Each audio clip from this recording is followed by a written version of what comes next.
সুখী দাম্পত্য জীবনের জন্য 12টি করণীয়।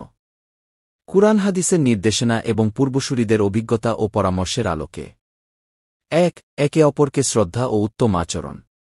অনেক দম্পতির মাঝে তীব্র ভালোবাসা সত্ত্বেও প্রায়ই ঝামেলা হয়, কারণ তারা একে অপরকে সম্মান দিতে জানে না।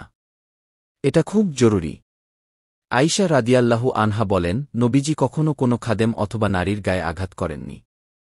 ২. কথা ও কাজ দ্বারা ভালোবাসা প্রকাশ করা। এটা তো সবাই জানি যে একটি সম্পর্কের স্থায়িত্বের জন্য ভালোবাসার কোনো বিকল্প নেই। তবে ভালোবাসা শুধু মনে না রেখে মুখেও রাখতে হয়। মাঝে মধ্যে লজ্জা ঝেড়ে আমি তোমাকে ভালোবাসি বা এ জাতীয় কথা বলতে হয়। পূর্বের নেককার ব্যক্তিগণ বলতেন, পুরুষদের নিজের স্ত্রীকে আমি তোমাকে ভালোবাসি বলা জাদুর মতো কাজ করে। নবী সাল্লাল্লাহু আলাইহি ওয়াসাল্লাম তার স্ত্রীদের প্রতি ভালোবাসা প্রকাশে অকৃপণ ছিলেন। ৩. পারস্পরিক বিশ্বাস ও সুধারণা। একে অপরকে চোখ বুজে বিশ্বাস করার মতো আস্থা তৈরি করতে হবে। জীবনসঙ্গীর সাথে কখনো মিথ্যা বলা যাবে না বা প্রতারণা করা যাবে না। একবার বিশ্বাস ভেঙে গেলে সম্পর্কে ফাটল তৈরি হয়। তাই কখনো এমন কিছু করা যাবে না যার ফলে পরস্পরে অবিশ্বাস, সন্দেহ ও আস্থাহীনতা তৈরি হয়। তবে অহেতুক সন্দেহ করা অন্যায়।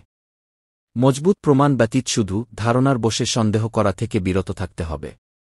আল্লাহ বলেন, হে মুমিনগণ, তোমরা বহু রকম অনুমান থেকে বিরত থাকো। কেননা কোনো অনুমান গুনাহ। তোমরা কারও পেছনে গোয়েন্দাগিরি করো না। খুব ভালোভাবে জেনে রাখবেন, দাম্পত্য সম্পর্কের স্থায়িত্ব ও দ্বিতার খুঁটি হিসেবে 3টি বিষয় কাজ করে। সেগুলো হল পারস্পরিক ভালোবাসা, একে অপরকে সম্মান করা এবং পরস্পরের প্রতি আস্থা ও বিশ্বাস রাখা। এর কোনোটি না থাকলে সম্পর্ক জটিল হয়ে পড়ে। ৪. পরস্পরের জন্য আন্তরিকভাবে দোয়া করা। কুরআন থেকে সুন্দর একটি দোয়া। রাব্বানা হাব লানা মিন আজওয়াজিনা ওয়া যুররিয়াতিনা কুররাতা আয়ুন ওয়াজআলনা লিল মুত্তাকিনা ইমামা। অর্থ, হে আমাদের রব, আমাদেরকে এমন স্ত্রী ও সন্তানাদি দান করুন যারা আমাদের চোখ জুড়িয়ে দেয় এবং আমাদেরকে মুত্তাকিদের নেতা বানান। এটি স্বামীর জন্য স্ত্রীও পড়তে পারবেন। ৫. প্রতিযোগিতা নয়, চাই সহযোগিতা। জীবনসঙ্গীকে কখনো প্রতিযোগী ভাববেন না, বরং তাকে সহযোগী মনে করুন।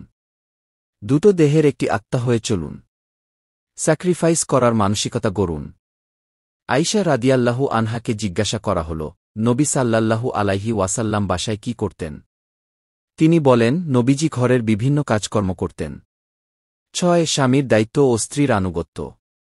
দাম্পত্য জীবনের সবচেয়ে গুরুত্বপূর্ণ বিষয় হল, স্বামীকে অবশ্যই তার স্ত্রী ও সংসারের যাবতীয় বিষয়ে দায়িত্ব নিতে হবে। আর স্ত্রীকে অবশ্যই স্বামীর সকল বৈধ আদেশ মানতে হবে। কারণ আল্লাহ স্বামীকে দায়িত্বশীল বানিয়েছেন। সুতরাং পরিবারের কর্তা হিসেবে স্বামীর আনুগত্য করতে হবে। আল্লাহ বলেন, পুরুষেরা অর্থাৎ স্বামী নারীদের অর্থাৎ স্ত্রীর কর্তা। তবে এই কর্তৃত্বের দোহাই দিয়ে স্ত্রীর উপর যেভাবে ইচ্ছা সেভাবে ছড়ি ঘুরানো যাবে না। বরং তাকে যথার্থ সম্মান দিতে হবে, তার সাথে যথাসাধ্য পরামর্শ করে সংসারকে সুন্দর রাখার চেষ্টা করতে হবে। ৭. তৃতীয় পক্ষ থেকে সতর্কতা। দাম্পত্য জীবনে মনোমালিন্য হওয়া খুব স্বাভাবিক ব্যাপার। তবে এই মনোমালিন্যের বিষয়টি নিজেদের মাঝে রাখতে হবে এবং নিজেরা মীমাংসা করতে হবে। কখনই কোনো তৃতীয় পক্ষকে সমাধানের জন্য আনা যাবে না। মনে রাখবেন, অধিকাংশ তালাক ও বিচ্ছেদ হয় তৃতীয় পক্ষের ইন্ধনের কারণে। সমাধানের জন্য এসে সংসারটা ভেঙে বিদায় নেয়। তবে কখনো বড় ধরনের ঝামেলা হলে পারিবারিকভাবে মুরব্বিদের মাধ্যমে সমাধান করার চেষ্টা করতে হবে। ৮. কারো সাথে তুলনা নয়। কোনো মানুষ পারফেক্ট না। প্রত্যেকের কম বেশি ঘাটতি থাকে। তাই কখনো অন্যের উদাহরণ দিয়ে জীবনসঙ্গীর ঘাটতি নিয়ে কথা বলা যাবে না। এই বিষয়টি সংসারে প্রচণ্ড বিদ্বেষ তৈরি করে এবং কুধারণার সূত্রপাত ঘটায়। অহেতুক সন্দেহের বীজ রোপিত হয় নিজেদের সুন্দর সম্পর্কে। আব্দুর রায়জাক আল হালাবি রাহিমাহুল্লাহ উপদেশ দিতে গিয়ে বলেন, তোমার স্ত্রীর সামনে অন্য কোনো নারীর প্রশংসা করা থেকে বিরত থাকবে। তাছাড়া তোমার মায়ের সামনেও তোমার স্ত্রীর প্রশংসা করা থেকে বিরত থাকবে। ৯. একসাথে রাগ করা যাবে না।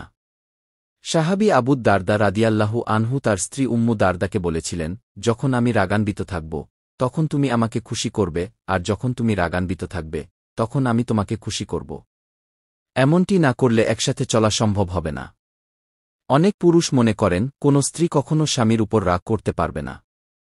অথচ কখনো নবী সাল্লাল্লাহু আলাইহি ওয়াসাল্লামের সাথে অভিমান করে তার স্ত্রীগণ তার থেকে পুরো দিন দূরে থেকেছেন। যদিও তারা বেয়াদবি করতেন না।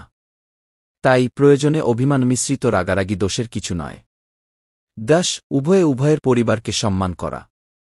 স্বামী তার স্ত্রীর পরিবারের লোকদের যথাযথ সম্মান দেবে, মাঝে মধ্যে স্ত্রীকে তার বাবার বাড়ি যেতে দেবে। এক্ষেত্রে কোনো ধরনের হস্তক্ষেপ করবে না। স্ত্রী যদি তার নিজের টাকা থেকে তার বাবা মা অথবা অন্যদেরকে সহযোগিতা করে, তবে স্বামী বাধা দিতে পারবে না।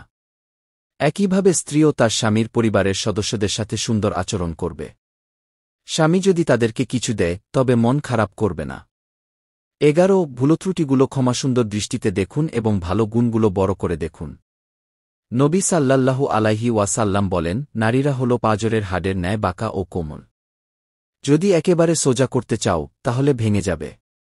সুতরাং তুমি যদি তার থেকে উপকার লাভ করতে চাও, তাহলে ওই বাঁকা অবস্থাতেই লাভ করতে হবে। রাসূল সাল্লাল্লাহু আলাইহি ওয়াসাল্লাম বলেন, কোনো মুমিন পুরুষ কোনো মুমিন নারীর প্রতি ঘৃণাবিদ্বেষ পোষণ করবে না, কেননা তার কোনো একটি স্বভাবকে সে অপছন্দ করলেও তার অন্য কোনো স্বভাবকে সে পছন্দ করবে। 12 ঘরে প্রবেশের সময় স্বামী সালাম দেবে এবং স্ত্রী তাকে উষ্ণ অভ্যর্থনা জানাবে।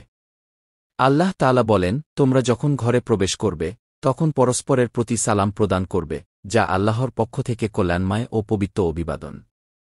রাসূল সাল্লাল্লাহু আলাইহি ওয়াসাল্লাম বলেন, কোনো মুমিন ব্যক্তি আল্লাহভীতির পর উত্তম যা লাভ করে তা হল পুণ্যময়ী স্ত্রী। স্বামী তাকে কোনো নির্দেশ দিলে সে তা পালন করে, সে তার দিকে তাকালে তার হাস্যোজ্জ্বল চেহারা ও প্রফুল্লতা তাকে আনন্দিত করে এবং সে তাকে শপথ করে কিছু বললে সে তা পূর্ণ করে। আর স্বামীর অনুপস্থিতিতে সে নিজের সম্ভ্রম ও তার স্বামীর সম্পদের হেফাজত করে। আল্লাহ তাআলা আমাদের দাম্পত্য জীবনে বরকত ও রহমতের বৃষ্টি বর্ষণ করুন। আমিন।